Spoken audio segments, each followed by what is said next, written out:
Hello everyone, U P S C mind game ಚಾನಲ್ಗೆ ನಿಮಗೆಲ್ಲರಿಗೂ ಸ್ವಾಗತ. ಇವತ್ತಿನ ನ್ಯೂಸ್ ಹೈಲೈಟ್ಸ್ನ ನೋಡ್ತಾ ಹೋಗೋಣ. ಮೊದಲನೇದು, ಸಂಚಾರ್ ಸಾಥಿ ಈ ಆ್ಯಪನ್ನು ಕಡ್ಡಾಯವಾಗಿ ಅಳವಡಿಸಲೇಬೇಕು ಅಂತ ಕೇಂದ್ರ ಸರ್ಕಾರ ಹೇಳ್ತಾ ಇತ್ತು. ಅದಕ್ಕೆ ತುಂಬ ದೊಡ್ಡ ಮಟ್ಟದಲ್ಲಿ ವಿರೋಧಗಳು ವ್ಯಕ್ತ ಆಗ್ತಾ ಇದೆ. ಇಲ್ಲಿ ಪ್ರತಿಪಕ್ಷಗಳು ಏನು ಹೇಳ್ತಾ ಇದೆ ಅಂತಂದರೆ, ಇದು ಸರ್ವಾಧಿಕಾರದ ಥರ ಮತ್ತು ಗೂಢಾಚಾರಿ ಆ್ಯಪ್ ಇದು ಅಂತ ತುಂಬ ಜನ ಟೀಕಿಸ್ತಾ ಇದ್ದಾರೆ. ಈ ಆ್ಯಪನ್ನು ಇನ್ಸ್ಟಾಲ್ ಮಾಡ್ಕೊಳ್ಳೋದ್ರಿಂದ ಜನರ ಪ್ರೈವಸಿ, ಖಾಸಗಿತನಕ್ಕೆ ಧಕ್ಕೆ ಬರುತ್ತೆ. ಆದರೆ ಸಂವಹನ ಸಚಿವ ಜ್ಯೋತಿರಾದಿತ್ಯ ಸಿಂಧ್ಯಾ ಅವರು ಏನು ಹೇಳ್ತಾರೆ ಅಂತಂದರೆ, ಆ್ಯಪ್ನ ಉದ್ದೇಶ ವಂಚನೆ ಮತ್ತು ಕಳ್ಳತನದಿಂದ ಗ್ರಾಹಕರನ್ನ ರಕ್ಷಿಸೋದು. ಕಡ್ಡಾಯ ಅಲ್ಲ ಇದು, ಇದನ್ನು ಅಳಿಸ್ಲಿಕ್ಕೆ ಸ್ವತಂತ್ರ ಇದೆ ಅಂತ ಅವ್ರು ಹೇಳ್ತಾ ಇದ್ದಾರೆ. ಇದರ ಬಗ್ಗೆ ಇನ್ನೊಂದು ಸಾರಿ ಮತ್ತೊಂದು ಸ್ಟೇಟ್ಮೆಂಟ್ ಕೊಟ್ಟಿದ್ದಾರೆ, ನೋಡೋಣ. ಎರಡನೇ ವಿಷಯ ನೋಡಿ, ಮುಂಬೈನ IIT ಸಂಶೋಧಕರು ದ್ವೈಪಾಯನ್ ಮುಖರ್ಜಿ ಮತ್ತು ಚಿನ್ಮಯ್ ಗರನಾಯಕ್ ಅವರು ಈ ಡ್ರೋನ್ ಸಮೂಹ ಅಂತ ಕರಿತೇವೆ, ಡ್ರೋನ್ ಸ್ವಾಮ್ಸ್. ನೀವು ದೊಡ್ಡ ದೊಡ್ಡ ಅಟ್ಯಾಕ್ ಆದಾಗೆಲ್ಲ ನೋಡ್ತಾ ಇರ್ಬೋದು, ಡ್ರೋನ್ಗಳ ಒಂದೇ ರೀತಿಯಾಗಿ ದೊಡ್ಡ ಮಟ್ಟದ ಸಮೂಹ ಇರುತ್ತೆ ಅಲ್ವಾ. ಆ ಒಂದು ಡ್ರೋನ್ ಸಮೂಹಗಳ ಸ್ವಾಯತ್ತ ಕಾರ್ಯಾಚರಣೆ, ಆಟೋಮ್ಯಾಟಿಕ್ ಆಪರೇಷನ್ಸ್, ಅದಕ್ಕೋಸ್ಕರ ಒಂದು ಹೊಸ ನಿಯಂತ್ರಣ ವಿಧಾನವನ್ನು ರೂಪಿಸಿದ್ದಾರೆ. ಅದರಲ್ಲಿ ಈ ಡ್ರೋನ್ಗಳೇನಾಗುತ್ತೆ, GPS ಅಥವಾ ನೆಟ್ವರ್ಕ್ ಸಂಪರ್ಕ ಇಲ್ಲದೇನೆ ನಮ್ಮ ಒಟ್ಟಾರೆ ಒಂದು ಸಮೂಹದಲ್ಲಿ ಏನು ಏಮ್ ಇದೆಯೋ ಆ ಒಂದು ರಚನೆಯನ್ನು ಕಾಯ್ದುಕೊಳ್ಳಿಕ್ಕೆ ಅಕ್ಕಪಕ್ಕದಲ್ಲಿರೋ ಡ್ರೋನ್ಗಳನ್ನ ನೋಡಿ ತಮ್ಮ ಸ್ಥಾನವನ್ನು ತಿಳ್ಕೊಳ್ಳುತ್ತೆ. ಸಾಪೇಕ್ಷ ಅಂತಂದರೆ ರಿಲೇಟಿವ್ ಪೊಸಿಷನನ್ನು ಮುಖ್ಯವಾಗಿ ಅಲ್ಲಿ ಕನ್ಸಿಡರ್ ಮಾಡ್ತವೆ. ಇದಕ್ಕೆ ಬೇರಿಂಗ್ ಓನ್ಲಿ ತಂತ್ರಜ್ಞಾನ ಅಂತ ಹೇಳ್ತಾರೆ. ಈ ತಂತ್ರಜ್ಞಾನದಿಂದ ರಹಸ್ಯ ಕಾರ್ಯಾಚರಣೆಗಳಿಗೆ ಮತ್ತು ಕೆಲವೊಂದು ಸಾರಿ GPS ಸಿಗದ ಪ್ರದೇಶಗಳಲ್ಲಿ ಸಹ ಒಳ್ಳೊಳ್ಳೆ ಕಾರ್ಯಾಚರಣೆ ನಡೆಸಲಿಕ್ಕೆ ಇದು ಬಹಳ ಉಪಯೋಗ ಆಗುತ್ತೆ. ಮತ್ತು ವೈರಿಗಳಿಗೆ ಡ್ರೋನನ್ನು ಪತ್ತೆ ಹಚ್ಚೋದು ಕಷ್ಟ ಆಗುತ್ತೆ. ಇನ್ನು ರಾಜ್ಯದ ಮಹಿಳಾ ಆಯೋಗ, ಈಗ ರಾಷ್ಟ್ರೀಯ ಮಹಿಳಾ ಆಯೋಗದ ತೇರೆ ಮೇರೆ ಸಪ್ನೆ ಅನ್ನುವಂಥ ಕಾರ್ಯಕ್ರಮದ ಮಾದರಿಯಲ್ಲೇ ಎಲ್ಲ ಜಿಲ್ಲೆ ಮತ್ತು ತಾಲೂಕಿನ ಸಾಂತ್ವನ ಕೇಂದ್ರಗಳಲ್ಲಿ ಒಂದು ವಿವಾಹ ಪೂರ್ವ ಮತ್ತು ವಿವಾಹಿತ ಜೋಡಿಗಳಿಗೆ ಸಮಾಲೋಚನೆ ನೀಡಲಿಕ್ಕೋಸ್ಕರ ಕೂಡಿ ಬಾಳೋಣ ಎಂಬ ಕೇಂದ್ರವನ್ನು ಆರಂಭಿಸಲಿಕ್ಕೆ ಮುಂದಾಗ್ತಾ ಇದೆ. ಮಹಿಳಾ ಮತ್ತು ಮಕ್ಕಳ ಕಲ್ಯಾಣ ಇಲಾಖೆ ಇದಕ್ಕೆ ಅನುಮೋದನೆ ಕೊಡ್ತಾ ಇದೆ. ಇನ್ನು ಜಿಲ್ಲಾಧಿಕಾರಿಗಳು ಏನು ಮಾಡಬೇಕು, ಲಭ್ಯವಿರುವ ಸಂಪನ್ಮೂಲ ಅನುದಾನ CSR ನಿಧಿಗಳನ್ನು ಬಳಸಿ ಈ ಕೇಂದ್ರಗಳಿಗೆ ಅಗತ್ಯ ಮೂಲಸೌಕರ್ಯಗಳನ್ನು ಒದಗಿಸಲಿಕ್ಕೆ ಸೂಚನೆ ಕೊಟ್ಟಿದ್ದಾರೆ. ಇನ್ನು ರೂಪಾಯಿ ಮೌಲ್ಯ ಕುಸಿತ ಕಾಣ್ತಾ ಇದೆ. ಅಮೆರಿಕದ ಡಾಲರ್ ಎದುರು ರೂಪಾಯಿ ಮೌಲ್ಯ 43 ಪೈಸೆಯಷ್ಟು ಕುಸಿದು 89.96ಕ್ಕೆ ತಲುಪುವ ಮೂಲಕ ಸಾರ್ವಕಾಲಿಕ ಕನಿಷ್ಠ ಮಟ್ಟ, ಹಿಸ್ಟ್ರಿಯಲ್ಲೇ ಅತಿ ಹೆಚ್ಚು ಕುಸಿತವನ್ನು ಕಾಣ್ತಾ ಇರೋದು.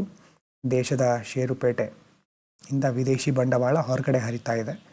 ಮತ್ತು ಭಾರತ ಮತ್ತು ಅಮೆರಿಕ ನಡುವಿನ ವ್ಯಾಪಾರ ಒಪ್ಪಂದ, ಇದರ ಬಗ್ಗೆ ಸಹ ಅನಿಶ್ಚಿತತೆ ಇರೋದರಿಂದ ಈ ಒಂದು ಕುಸಿತವನ್ನು ನಾವು ಕಾಣಬಹುದು.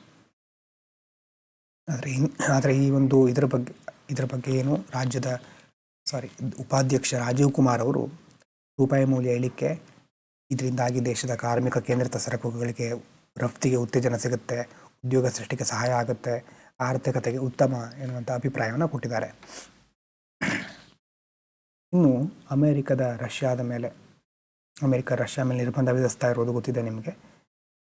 ಹಾಗಾಗಿ ಆ ನಿರ್ಬಂಧಗಳನ್ನು ವಿಧಿಸಿದ ನಂತರ ಭಾರತ ರಷ್ಯಾದಿಂದ ಆಮದು ಮಾಡಿಕೊಳ್ತಾ ಇರುವಂಥ ಕಚ್ಚಾ ತೈಲದ ಪ್ರಮಾಣ 1/3 ಕಡಿಮೆ ಆಗಿದೆ.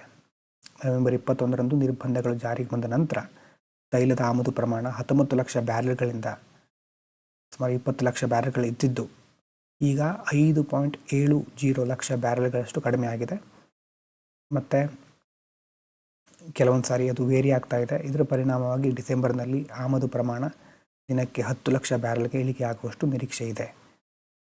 ಅಂತಂದರೆ ಇದು ವೇರಿ ಆಗ್ತಾ ಇರುತ್ತೆ. ಭಾರತ ಮೊದಲು ಸಹ ಹೇಳಿತ್ತು, ನಮ್ಮ ಉದ್ದೇಶ ಅಮೆರಿಕದಿಂದ ಹೆದರ್ಕೊಂಡು ನಾವು ಈ ಥರ ಮಾಡ್ತಾ ಇಲ್ಲ, ಆದರೆ ರಷ್ಯಾದ ಮೇಲೆ ಮಾತ್ರ ನಾವು ಡಿಪೆಂಡ್ ಆಗಬಾರ್ದು, ಡೈವರ್ಸಿಫೈ ಮಾಡಬೇಕು ಅಂತ ಈ ರೀತಿ ಮಾಡ್ತಾ ಇದ್ದೇವೆ ಅಂತ ಭಾರತ ಹೇಳ್ತಾ ಇರುತ್ತೆ.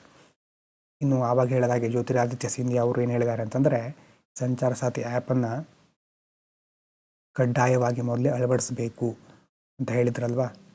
ಆದರೆ ಇದರಿಂದ ಯಾವುದೇ ಗೂಢಚಾರಿಕೆ ಅಥವಾ ಮೇಲ್ವಿಚಾರಣೆ ನಡೆಯೋದಿಲ್ಲ, ಗ್ರಾಹಕರ ರಕ್ಷಣೆಗೋಸ್ಕರ ಇರೋದು.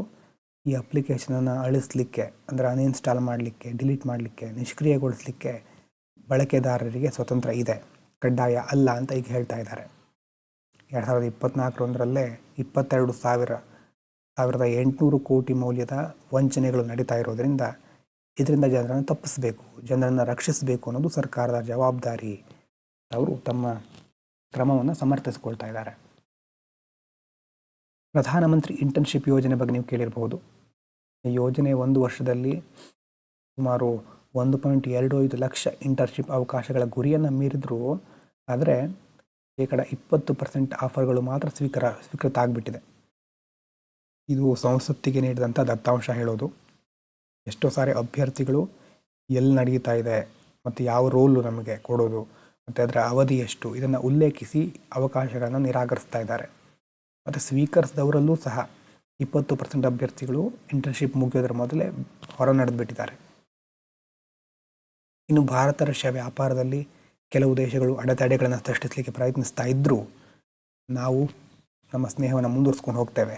ಮುಂದಿನ 5 ವರ್ಷದಲ್ಲಿ ದ್ವಿಪಕ್ಷೀಯ ವ್ಯಾಪಾರವನ್ನು 100 ಶತಕೋಟಿಗಿಂತಲೂ ಜಾಸ್ತಿ ನಾವು ಹೆಚ್ಚಿಸ್ತೇವೆ ಅಂತ ಭಾರತ ರಷ್ಯಾ ಹೇಳ್ತಾ ಇದೆ. ರಷ್ಯಾ ಅಧ್ಯಕ್ಷ ವ್ಲಾಡಿಮಿರ್ ಪುಟಿನ್ ಅವರ ಪತ್ರಿಕಾ ಕಾರ್ಯದರ್ಶಿ ದಿಮಿತ್ರಿ ಪೆಸ್ಕೋವ್ ಅವರು ಹೇಳಿದ್ದಾರೆ ಈಗ. ಮತ್ತು ಪುಟಿನ್ ಅವರು ಭಾರತಕ್ಕೆ ಬರ್ತಾ ಇದ್ದಾರೆ. ಆ ಸಂದರ್ಭದಲ್ಲಿ ಬೇರೆ ಎಲ್ಲ ನಿರ್ಬಂಧಗಳಿದ್ದರೂ ಸಹ ವ್ಯಾಪಾರವನ್ನು ಸುಗಮಗೊಳಿಸಲಿಕ್ಕೆ ರಾಷ್ಟ್ರೀಯ ಕರೆನ್ಸಿಗಳನ್ನು ಬಳಸೋದಿರಬಹುದು ಮತ್ತು ಪಾವತಿ ವ್ಯವಸ್ಥೆಗಳು, ಪೇಮೆಂಟ್ ಸಿಸ್ಟಮ್ಗಳ ಬಗ್ಗೆ ಹೊಸದಾಗಿ ಮತ್ತೆ ಚರ್ಚೆ ಮಾಡ್ತೇವೆ ಅಂತ ದೃಢಪಡಿಸ್ತಾ ಇದ್ದಾರೆ. ಇನ್ನು ಒಬೆಸಿಟಿಗೆ ಸಂಬಂಧಪಟ್ಟ ಹಾಗೆ ಬಳಸುವಂಥ ಒಂದು ಔಷಧ ಗ್ಲುಕ್ಯಾಗಾನ್ ಲೈಕ್ ಪೆಪ್ಟೈಡ್ ಅಂತ ಹೇಳ್ಬೋದು, GLP-1 ಅಂತ ಕರೀತಾರೆ. ಈ ಔಷಧಿಯನ್ನು ಬಳಸೋದ್ರ ಬಗ್ಗೆ ವಿಶ್ವ ಆರೋಗ್ಯ ಸಂಸ್ಥೆ ಜಾಗತಿಕ ಮಾರ್ಗಸೂಚಿಗಳನ್ನು ಬಿಡುಗಡೆ ಮಾಡಿದೆ. ಮಾರ್ಗಸೂಚಿ ಪ್ರಕಾರ ಸ್ಥೂಲಕಾಯತೆ ಅಂತ ಹೇಳ್ತೇವೆ ನಾವು ಒಬೆಸಿಟಿಗೆ, ಇದರ ದೀರ್ಘಾವಧಿ ಚಿಕಿತ್ಸೆಗಾಗಿ ಗರ್ಭಿಣಿಯರನ್ನು ಹೊರತುಪಡಿಸಿ ವಯಸ್ಕರು ಈ ಔಷಧಿಗಳನ್ನು ಬಳಸಬಹುದು. ಆದರೆ ಔಷಧಿಯ ಜೊತೆ ಅವರು ಆಹಾರ ಇರ್ಬೋದು, ದೈಹಿಕ ಚಟುವಟಿಕೆಯಲ್ಲಿ ನಿಯಮಗಳನ್ನು ಫಾಲೋ ಮಾಡಬೇಕಾಗತ್ತೆ. ಒಟ್ಟಾರೆಯಾಗಿ ಜಾಗತಿಕ ಮಟ್ಟದಲ್ಲಿ ಆರೋಗ್ಯ ವೆಚ್ಚ ಕಡಿಮೆ ಆಗಬಹುದು.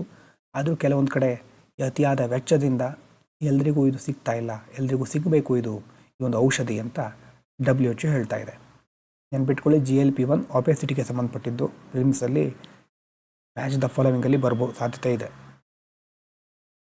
ರಷ್ಯಾ ಅಧ್ಯಕ್ಷ ವ್ಲಾಡಿಮಿರ್ ಪುಟಿನ್ ಅವರು ಹೇಳೋದು, ಯುರೋಪ್ ದೇಶಗಳು ಒಂದು ವೇಳೆ ಯುದ್ಧವನ್ನು ಬಯಸಿದರೆ ನಾವು ಈಗಲೇ ಯುದ್ಧ ಮಾಡಲಿಕ್ಕೆ ಸಿದ್ಧರಿದ್ದೇವೆ ಅಂತ ಹೇಳ್ತಾ ಇದ್ದಾರೆ. ಉಕ್ರೇನ್ ಜೊತೆಗೆ ಸಂಘರ್ಷವನ್ನು ಕೊನೆಗೊಳಿಸುವ ಒಪ್ಪಂದಕ್ಕೆ ಯುರೋಪಿಯನ್ ನಾಯಕರು ಅಡ್ಡಿಪಡಿಸ್ತಾ ಇದ್ದಾರೆ ಅಂತ ಆರೋಪವನ್ನು ಮಾಡಿದ್ದಾರೆ. ಒಂದು ವೇಳೆ ಅಂದರೆ ಯುರೋಪು ಬಂದರೆ ನಾವು ರೆಡಿ ಇದ್ದೇವೆ, ನಾವಾಗ ಯುದ್ಧಕ್ಕೆ ಹೋಗ್ತಾ ಇಲ್ಲ, ಅಂದರೆ ಪರವಾಗಿಲ್ಲ, ನಾವೆಲ್ಲದಕ್ಕೂ ರೆಡಿ ಇದ್ದೇವೆ ಅಂತ ಅವರ ಒಂದು ಅಭಿಪ್ರಾಯ.